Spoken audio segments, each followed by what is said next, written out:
And I don't even know, honestly, I don't know why I was camping in Mammoth Cave. I don't know what made me even choose that in the first place. I don't know can't either, remember. You had this thing about Mammoth Cave, and you said something how you wanted to do, I think it's Kerplunking? No. Spelunking. Spelunking. Kerplunking. Well, it's spelunking, right? Yeah, spelunking. Spelunking.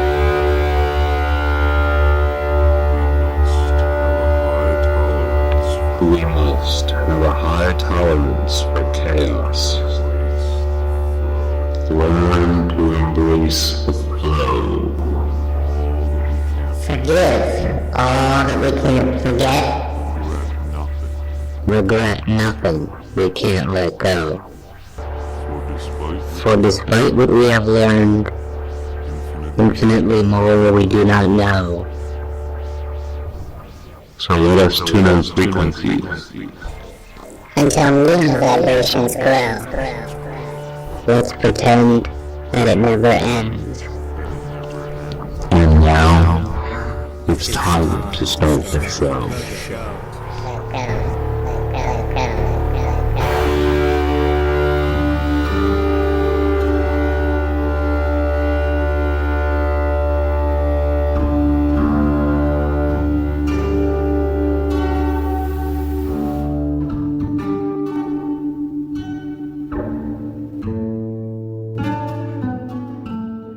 Okay, testing it out.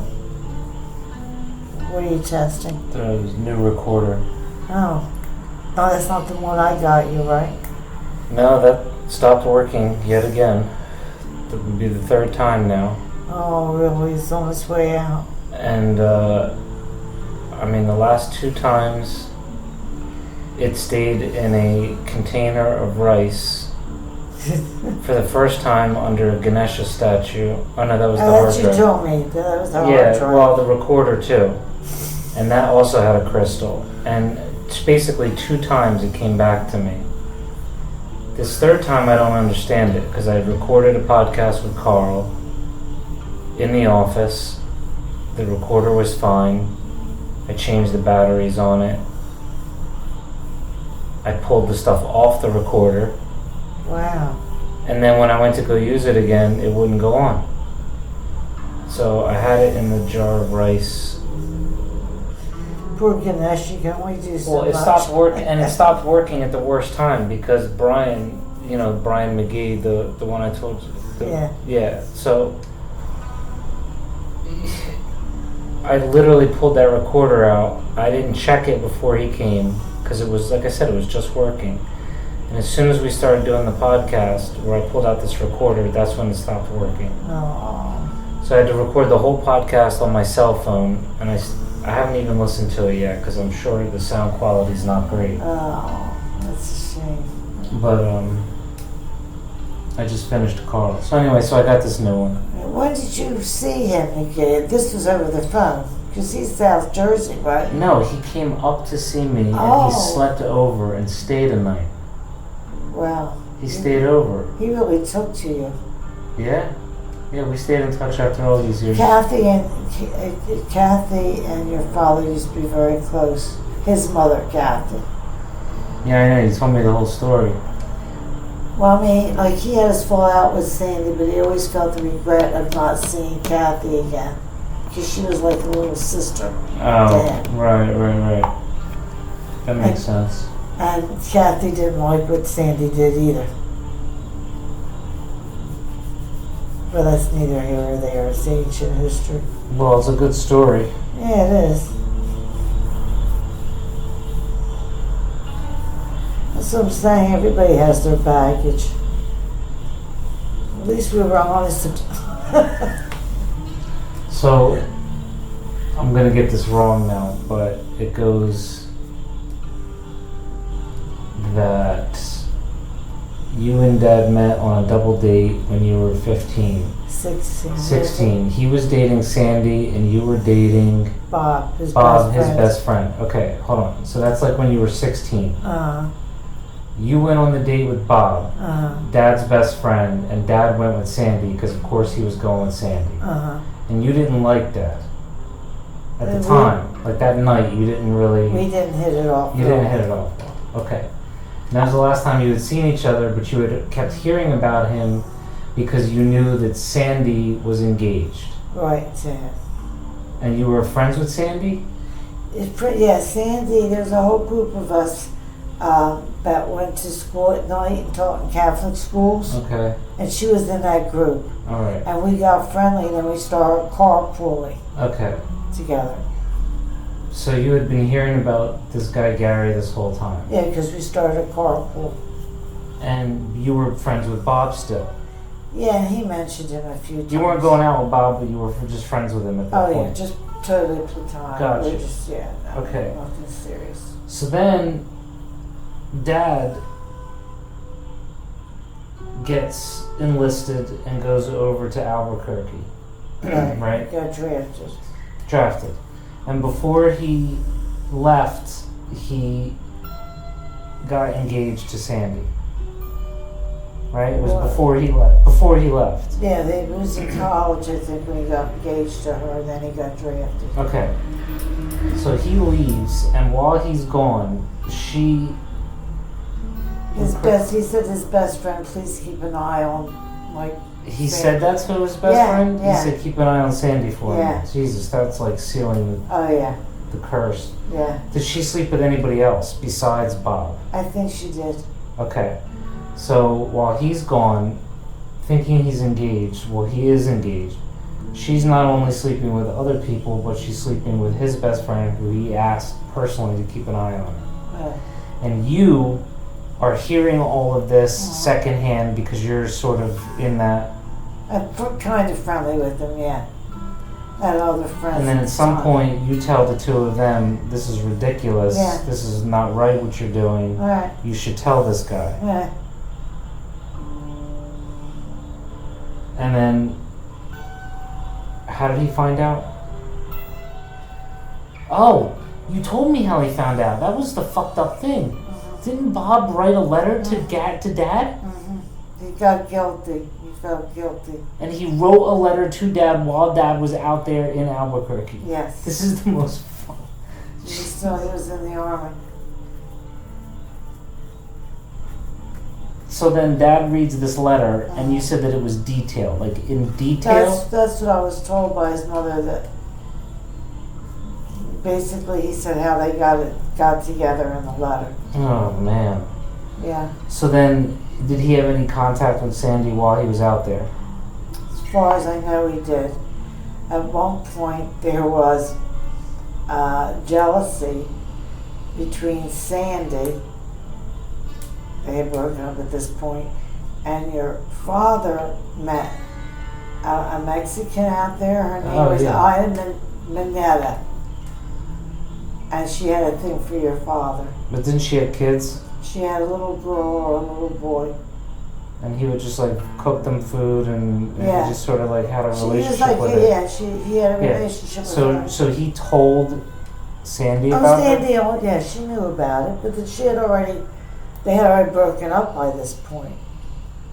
Okay. And then she kind of like got jealous and So wanted then him at back. what point in this timeline do Pop-Pop and Nanny get divorced?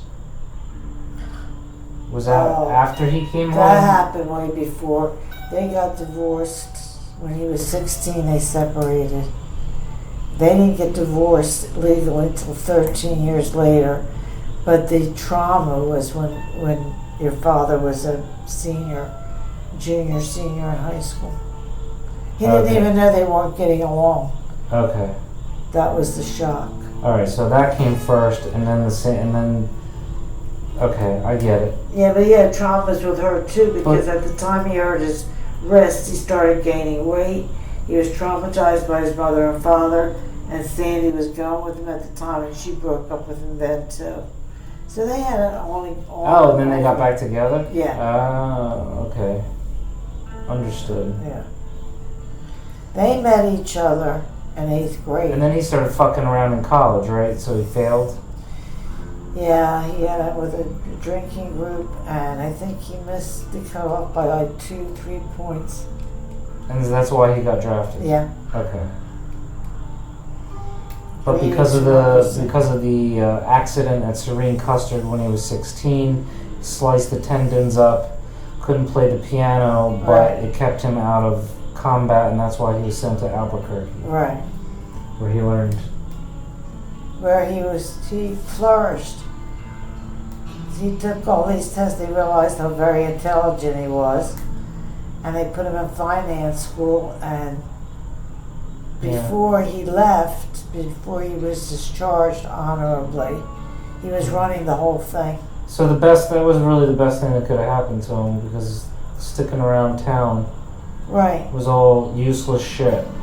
Well, he said he felt his attitude was everybody should go into the service. Well, because they grow up.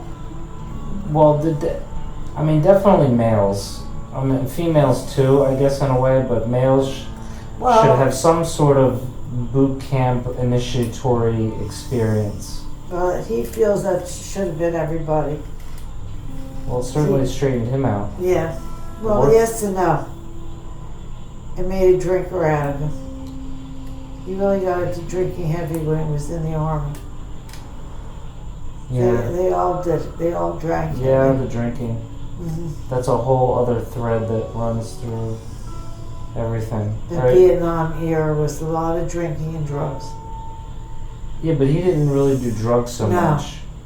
He was into the drinking. And see, that's the fucked up thing, is if he had done more drugs, if he had done more like acid and mushrooms. No, he didn't do any of that Well, stuff. that's a shame. Because that you have to understand too, back in that time, he was conservative. Yeah, I know. Yeah, he voted for Nixon. Couldn't get more conservative than that. But it was our interest in politics that attracted each other. Well, did Nixon finally disillusion him? Is that what happened? He finally got disillusioned and realized that everything I said was right. Not in the beginning. He was for Nixon, and I was against. And the country was divided over that situation. But see, with Nixon, they found the smoking gun. They actually have him on tape. Right. So he denied it right up to the last minute, but they had him all on tape. Right. Unfortunately, we don't have that. No. Doesn't matter. He's already Everything's temporary. He's already done enough damage anyway. It's fine. Everything's fine. Everything's gonna be fine. Yeah, this is what gets me about the elderly, is you guys spend all your time watching the news and feeding yourselves with negativity when you should be like hopeful and just looking forward to the future and realizing that all of this politics stuff is just fucking bullshit. I understand that, but it's like my study of history. I just find it interesting. Yeah, but it's not. But at a certain point, it becomes not a study of history and just a study of listening to people talk about shit that nobody has a fucking clue. I understand that. You're talking about the talking heads. You got to sit. Sometimes they may even be in the background. I'm not even listening. My point is that it is literally, and I mean this like in the literal sense, it is a virus that infects your mind and affects your mood and your health and your outlook.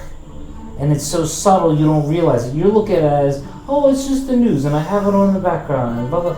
That shit is like it's.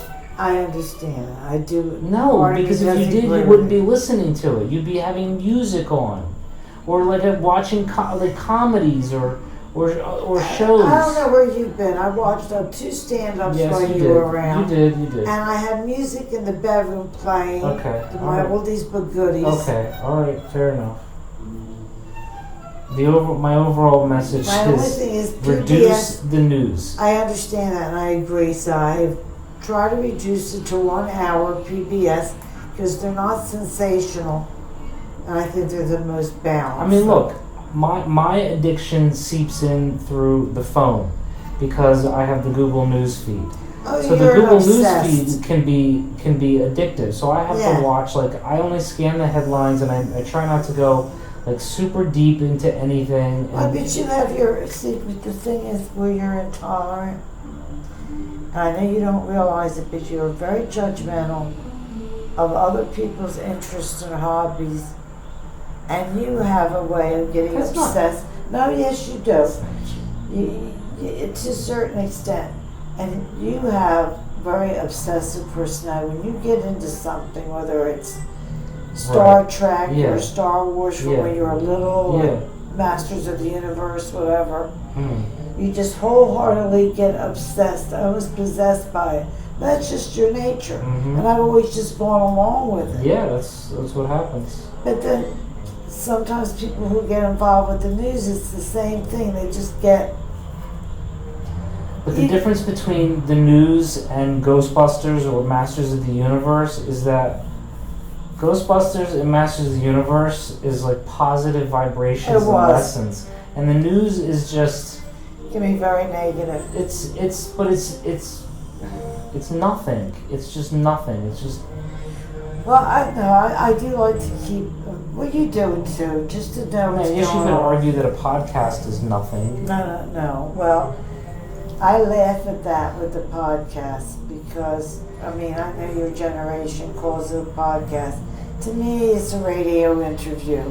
I've been listening to podcasts when I was younger. Yeah, but that's the point. Is that I find that's that the ultimate interesting. point? Is that when you get on television, you see even on the late night shows. Okay. Yeah. So the news and the late night shows, what they all have in common is concision. It's what Noam Chomsky called concision. So everything has to be concise. 7-minute bits. Yeah, I don't but- like that. But yeah, you don't like that, but that's what you surround yourself with, and I'm telling that kind of stuff infects your consciousness. So the difference between that and a podcast, nobody listens to radio talk anymore. I know, but I used to, big time. But people do want to listen to podcasts because you're right. What people really want is not concision. Right. They want to hear Right.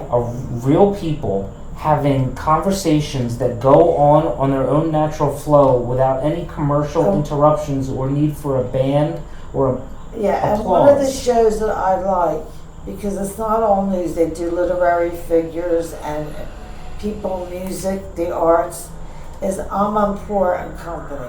Mhm. Because she does an interview, it's no commercials and it's an in-depth, Right. and all walks of life, not just the Yeah. political figures. But then when she does anything political, you get the inside view as to what's really going on in England and Brexit. And I've always been an Anglophile, Right. always, from when I was little. And that breaks my heart too. Well, there was no better show for an Anglophile than the John Oliver bit on what's his name? The new guy, I'm glad I can't remember his name. Johnson, Boris Johnson. Boris. There was a Johnson. few seconds there He where I looks like a didn't Boris. remember his name. He looks like a Boris too. He was printed on a 3D printer, that guy. You know, one thing they said that he is different though, believe it or not. He went to like 2 or 3 prestigious schools and has degrees from them. Believe it or not, he's extremely intelligent, which is even scarier. Yeah, that's what he said. He knows what he's doing. And he's playing the game.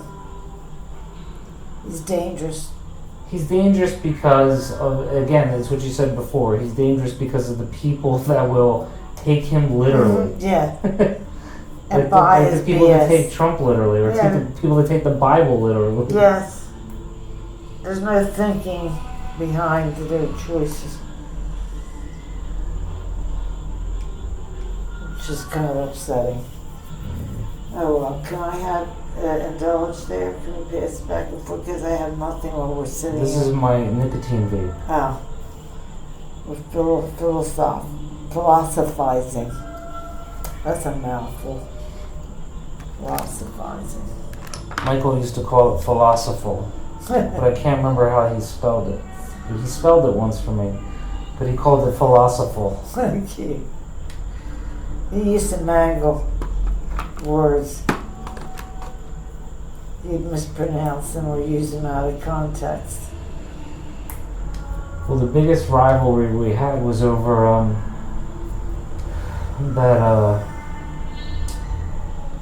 Beach Boys song. Aruba, Jamaica, ooh, I I don't wanna know if take your kids it. like that song. Bermuda, Bahamas. Yeah, Oh, okay. yeah. So then there's like that refrain where he says, a glimpse, I wanna catch a glimpse. You know what I'm talking about?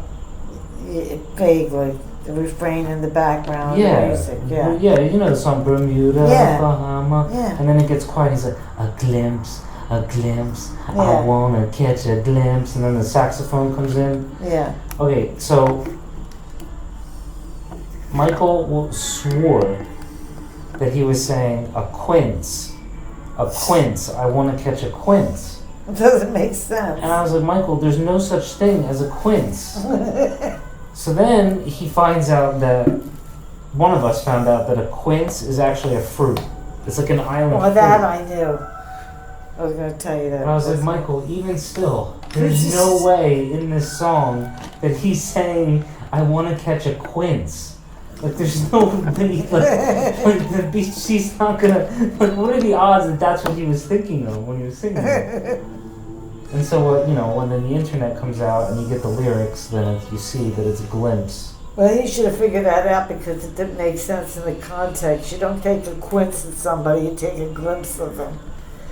I mean, eventually he came around, but initially, Very stubborn. neither of us knew that a quince was a fruit. Well, that So I he did. was right that a quince was something. Well, Quince Pie, isn't there a Quince Pie? There's Yeah. a mince pie. Mince pie. I don't think I've never Well, heard it's not or quince, it's tasted a mince. quince pie. No, it's a I would try a quince pie. I don't think I've even tasted I a don't think quince. there is a me either. Now I'm not entirely sure the quince is a fruit and I need to look it up again. There you go. But he was very stubborn. You know who's like that? Is that Mark? Hmm. And I said to him, Mark, I said, you remind me so much of Michael, it's scary.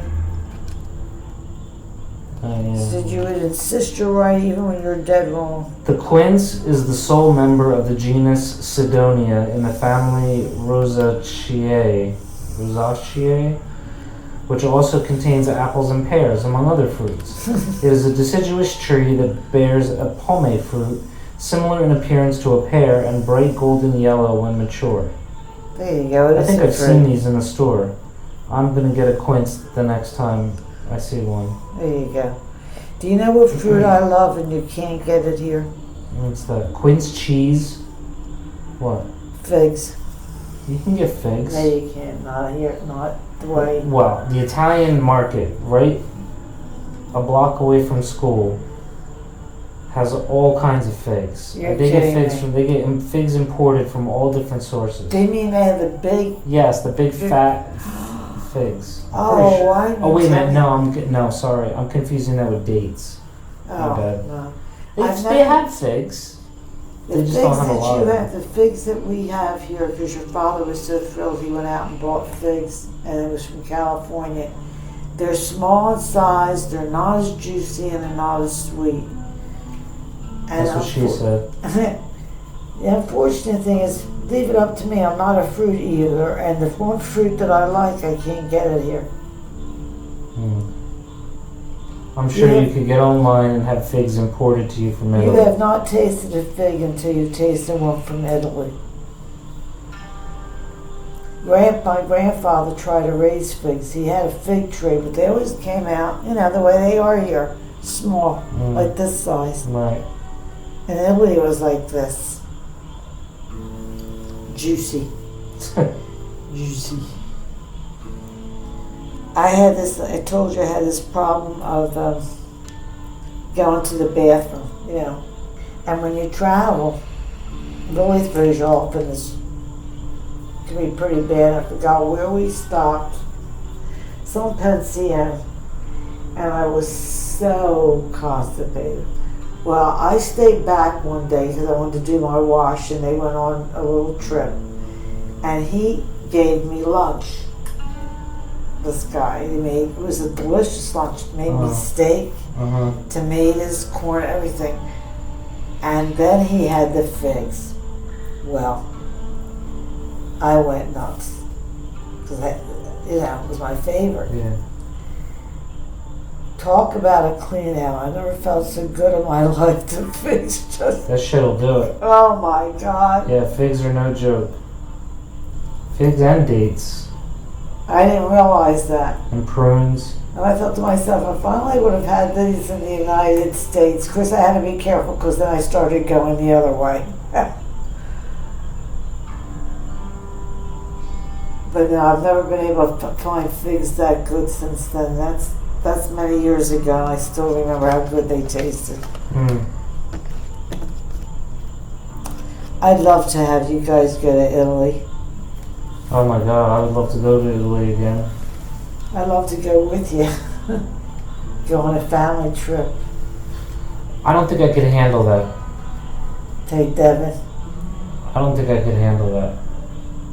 Well, I want you two to go off by yourself. Yeah, You I deserve that. you know. That would be nice for the two of you to do that. I mean, you are still able to travel if you want to travel, but you so don't like being uncomfortable. That's part of it. So I don't know what to tell you. I'm not going to drag you to Italy and deal with that. There's no way. You Sorry. know, what's a shame, seriously, is that I don't have anybody like Nola. She doesn't want to travel anymore. Right. A lot of the people that I traveled with, they don't travel anymore. Well, if I was you, I'd be traveling alone. No, It's the best company. That's where I lack confidence. I like to travel with somebody. Yeah, well. Security. I admire that about you. Michael was more like me. He had to have somebody.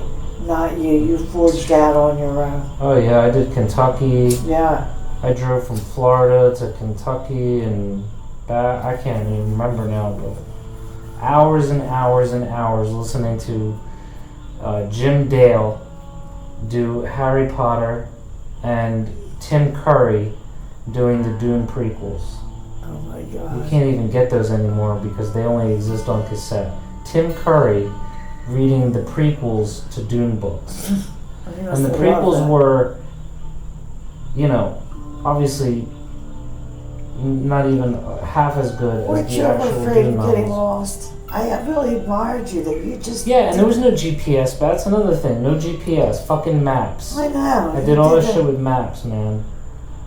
Paper maps. And what made you decide to do that on your own? I never did figure that out. You I just don't know. up and decided. I mean... Was it Nana talking about Alma in Kentucky? Or? I think it was like... Well, I went to Kentucky twice. I went once with James Davidson. Right? Yeah, I went once with James Davidson. And that was... I'm trying to remember now. We must have met up at Kiowa Island with Colin. So Kiowa Island on the tip of South Carolina. And then we drove west. He wanted to be... I think he wanted to be dropped off in Nashville. I think it was Nashville or something like that. We split up. Like, he was going one way, and I was going another. And I don't even know, honestly, I don't know why I was camping in Mammoth Cave. I don't know what made me even choose that in the first place. I don't know can't either, remember. You had this thing about Mammoth Cave, and you said something how you wanted to do, I think it's Kerplunking? No. Spelunking. Kerplunking. That was close. Jesus Spelunking, Christ. right? Yeah, spelunking. Spelunking. I mean, it's not... Well, it sounds just as stupid as what I said. It's kind of like in between a cave tour and real spelunking. I can't believe you did what you did. It was like 5.5 hours, six hours underground, 5.5 miles, crawling through tunnels with a dozen other people. I can't believe hard you did hat. that. Climbing. It was awesome. So yeah, so he dropped me off there, and my campsite was 4 miles from the car. 4 miles into the woods. 4 miles. I had to lug all my shit 4 miles. And then I walked the 4 miles back to go on the cave thing, and then walked the 4 miles back to the campsite at the end of that. Oh my God. And that big storm. And that big storm that night. I was very nervous about you that night. You didn't even know.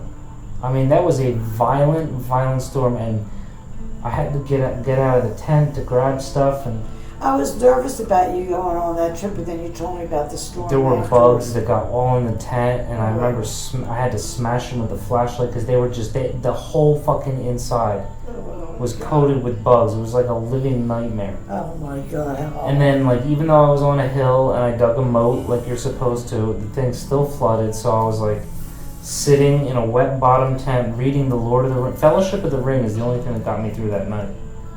Yeah. Fellowship of the motherfucking Ring. And I had read it before, but it got me through that night, that book. And the next morning is when you went to a place and you packed up, didn't you? Well, the next day you said you had it or something. No, I stayed the whole time there. You did? What I forget to tell people is that was at my first night. I didn't even make it to the campsite because it got too dark, and I knew I wouldn't find my way. I only made it halfway. Oh my God. I can't remember the name now. One was like something Bluffs, and then my campsite. Anyway, so I get to this one campsite along the way, and when I say campsite, I mean it's just like some spot in the middle of the woods. Like you can barely even, it's right there, but you're surrounded by nothing.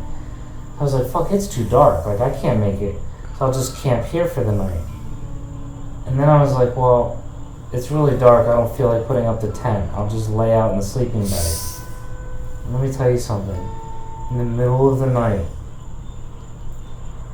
I heard all kinds of sounds, animal, creature, living sounds. And I remember looking up at one point, and these shadowy figures in the distance were crashing through the woods. I mean, maybe like deer or whatever it was. Something was literally howling, and it was fucking terrifying. That was my first night. And then I made it to the campsite, which was even further away. It was a great time, that whole time. And then from there, I think from there I drove to Florida. I can't remember if I drove home or I drove to Florida. And then there was going out to Kentucky to live with Alma for a month. That was after college. The first Kentucky trip was you and her hit it off really well too. She was a piece of work. Middle of the night, shrieking. She told me, honey, I don't want you to get scared, but I make a lot of noise at night. And Nana warned me, but man, I was not, even being warned, I was not prepared. She was having full conversations, laughing, shrieking, full conversations in like other languages all night long. She was communicating hardcore. And she didn't even realize she was communicating. They just thought she was talking in her sleep. No, she knew it. She told me she did it. No, I don't know if she remembered it, but she knew that she did it because her husband used to keep him awake. That's crazy. He got used to it. He slept in the same room with her. No, I don't know how. I don't know how he did it either. Because I used to hear her through the walls. My mother heard her through the walls. She was scared. Yeah. First time she went to visit her.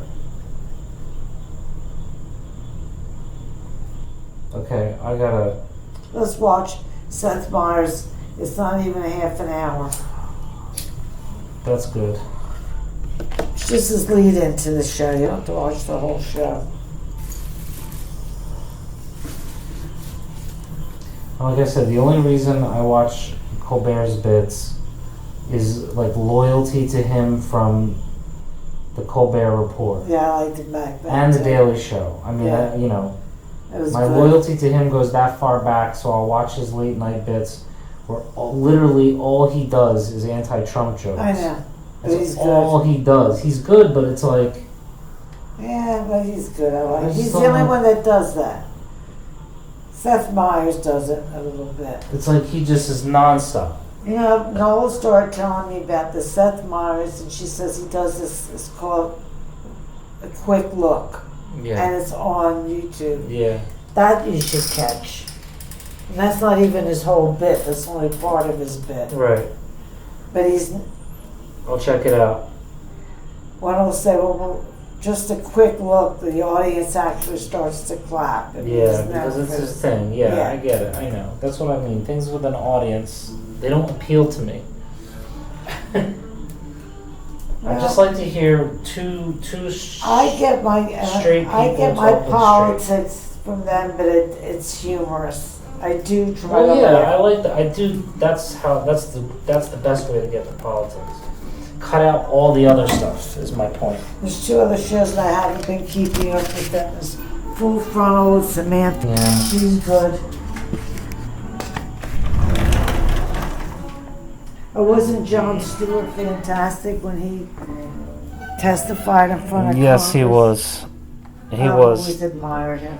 It's just amazing that they had to go through all that just to get the funds. He majored in philosophy, I think. Did he really? Yeah, and his mother's a teacher. Wow. And Bill Maher, his mother is a teacher too. Mm-hmm. Smart people. Yep. Smart people are teachers for parents. Not all smart people, but most smart people.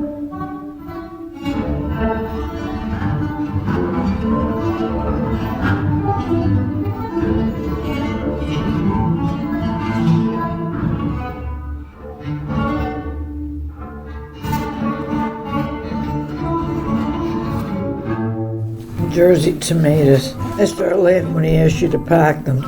Yeah, I guess I'm gonna have to do that. That's not gonna happen. No? No. Well, I don't go down to South Jersey, but we do go to farmers markets. He used to get on your father's nerves, but your father was so nice to him that he was crazy about your father. He went to see him at the hospital and he got really attached. You have some people good get attached to your father like they do to you. Yeah. It's a blessing and a curse, believe me. And the affinity you have for animals. That dog ran in, you didn't even make a move towards it. It's the energy you put out. Animals sense it right away. Animals and little kids sense it off of me. Which is what? I don't know how to explain it. It's a certain energy. It's a certain vibration. You know, it's a vibration you can't lose no matter how old you get. And it's hard to explain. But animals sense it. They go right to me. I usually don't have a problem with animals. I usually don't either. That dog came right to me too, but Yeah. not the way he did with you. He just jumped right I on felt it. I felt that dog like immediately. I could feel its energy just go right to me. Yeah. Real recognizes real. Yeah, you know. Kids do that too with me. Like if I'm in a group of adults. I mean, it's as practical as like a certain look in the eye, where you actually look a kid directly in the eye, and you give them that look of like, yeah, I know that you know that I know. I used to attract kids like that, not as much anymore. Everything is about vibration. Maybe I've been out vibrated after all these years. I just mean, you know, people are on different vibrations. I know. It's the way the animals communicate. Mm-hmm.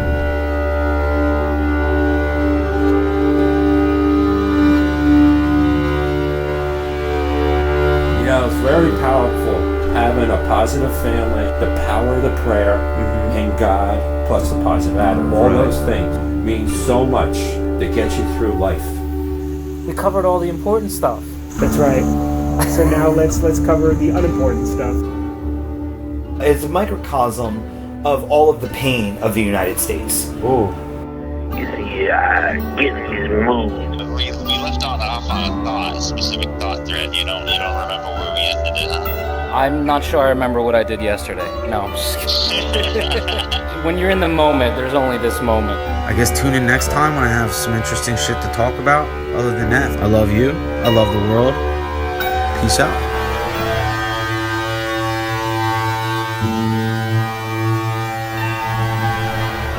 Sir, I avoid responsibility. That way nobody feels compelled to put me in a position of power. Be excited, because now it's here. Shiny gift of a lesson that you have in front of you.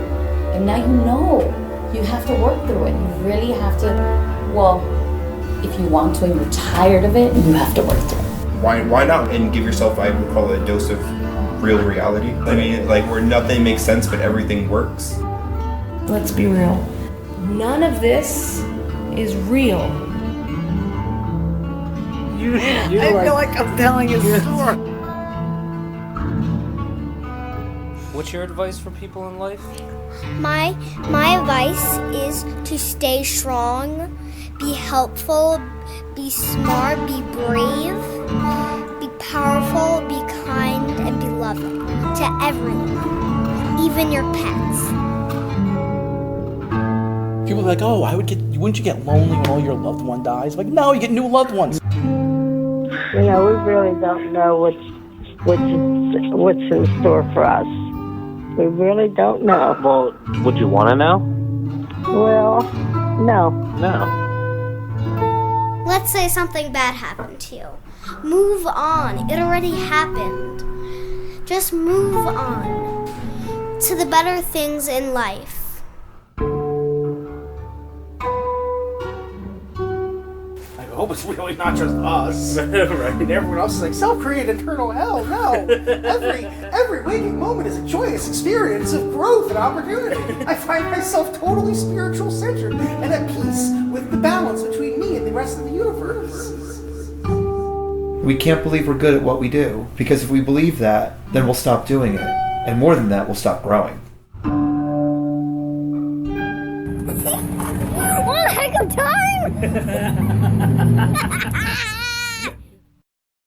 Amen to that, my brother. Marcus, own the day, own your life. It's such a game changer. After all that, they won the game.